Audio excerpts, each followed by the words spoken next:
So if you're in business, right, and you have a personal brand attached to your business, you certainly want to have a photo shoot.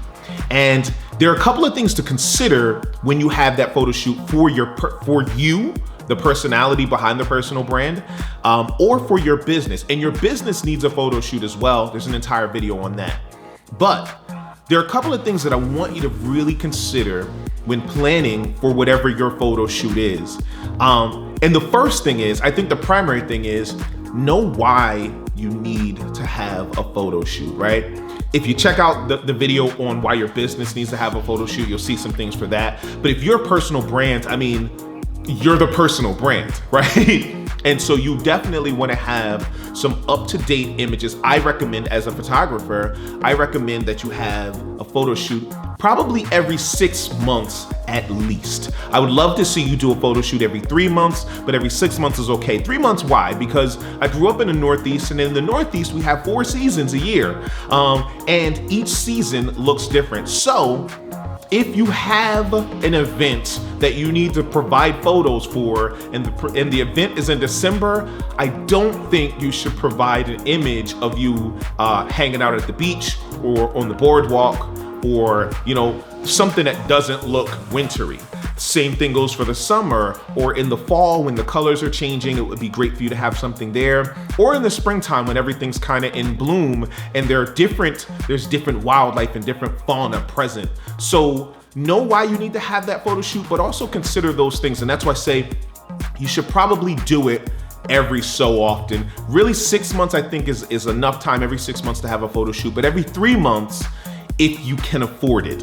And the reason why I say if you can afford it is because I don't want you to go and book the budget photographer at $50 an hour. I want you to go and make the right investment into a professional photographer whose work you've seen or who you trust and can deliver on what it is that you're looking for. So that brings us kind of to the next point.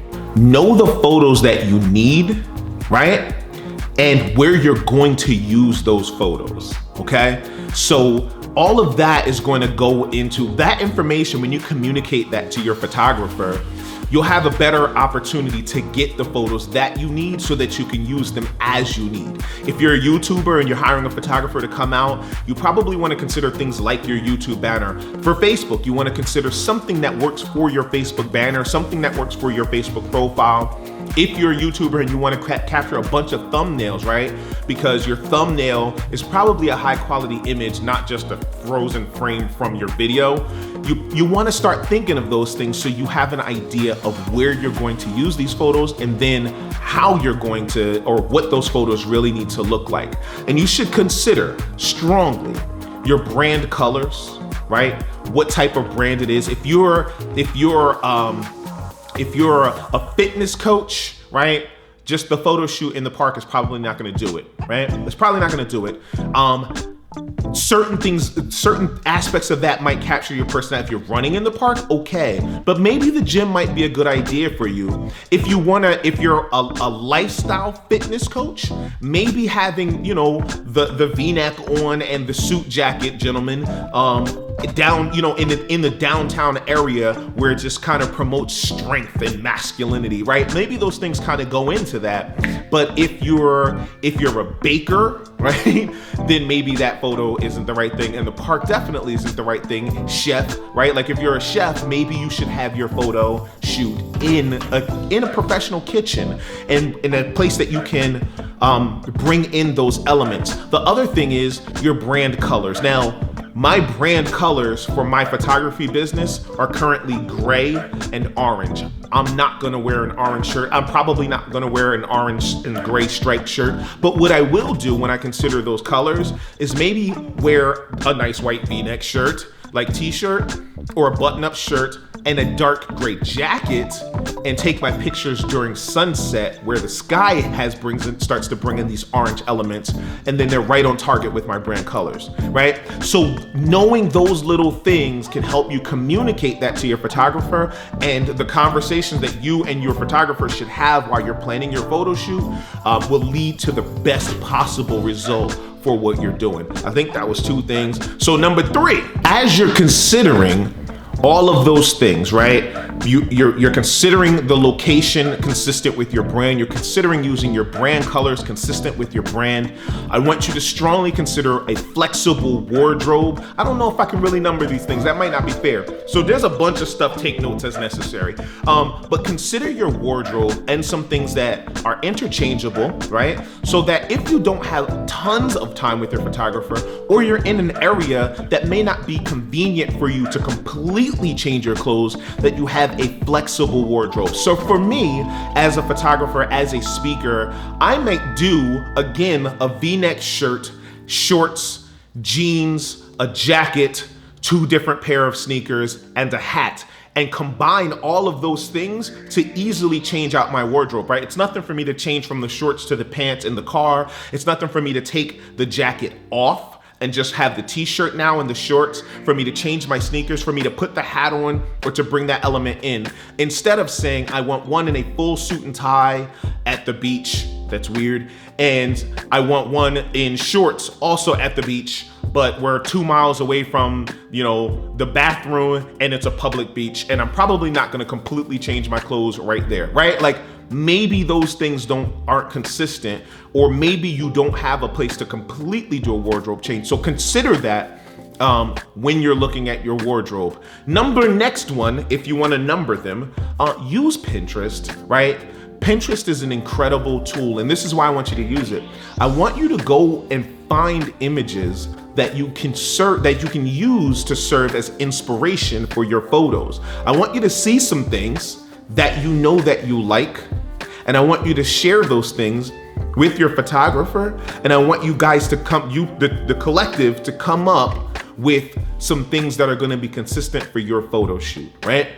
That way, if you can initiate that with your photographer via Pinterest, because it's just an incredibly easy tool to go grab some images off the internet and collect them into a central location.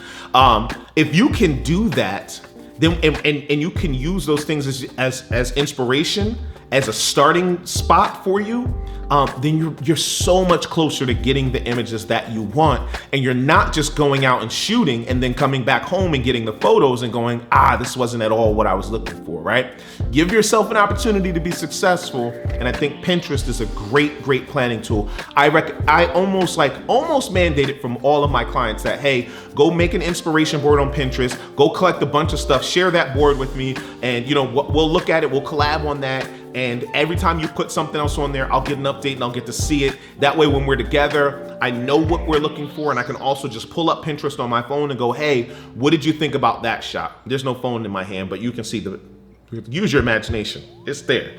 All right. So the next one, let's get into another tip. This next one is really so that you can make sure that you present yourself to the camera the way that you want. And that's this.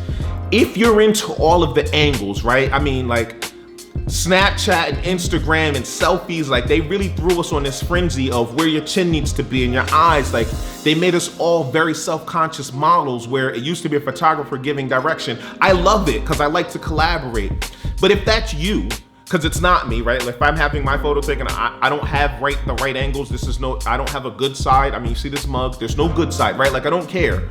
But if that's you, go get in the mirror, get your phone out or whatever, and practice those things so you understand how to present yourself to the camera. The photographer cannot present you to the camera. The photographer should only be directing you on how to present yourself to the camera so that you can get a technically sound photo, right? But if you understand what your good side is and you understand what the angles are that you like to present in a photo, then I think you should take some time to go over those things and make sure that you understand them consistently. Here's the next thing, and it kind of ties into that. Bring a friend to your photo shoot.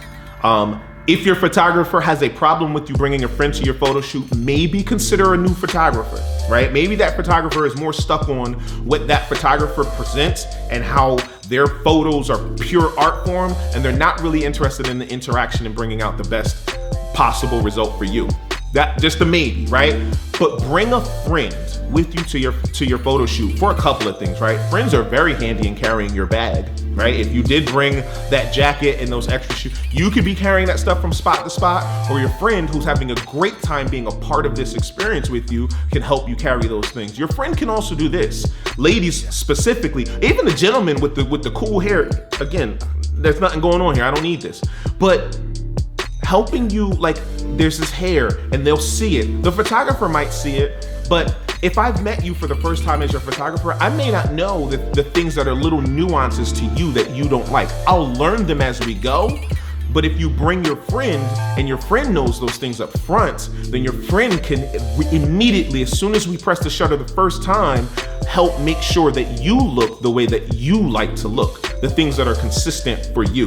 So bringing a friend to your photo shoot, helping, make sure that not just carrying your things, but make sure that your jacket is up the way you like it, that your hair is in a place that you like it, oh, that looks so great. Like that little encouragement that, of course, your photographer is going to encourage you as well, but having that friend that helps ease the tension, helps you just have a good time, all of those things are going to show in your photo, right? So as you're considering this personal branding photo shoot or just this photo shoot for the fun of it, I think that these things, if you can incorporate these things into your photo shoot, you really set yourself up to have a very good time, which is a requirement of my clients. You gotta have a good time. So to have a very good time and to get all of the images that you want, the way that you want, in a consistent way that you can use them for your personal brand. I hope this helps. There's a lot of information. I hope this helps you. If you have other tips, drop them in the comment section. Let me know, because I want to talk about it. I'm going to jump in there with you and we can talk about it together. Until next time.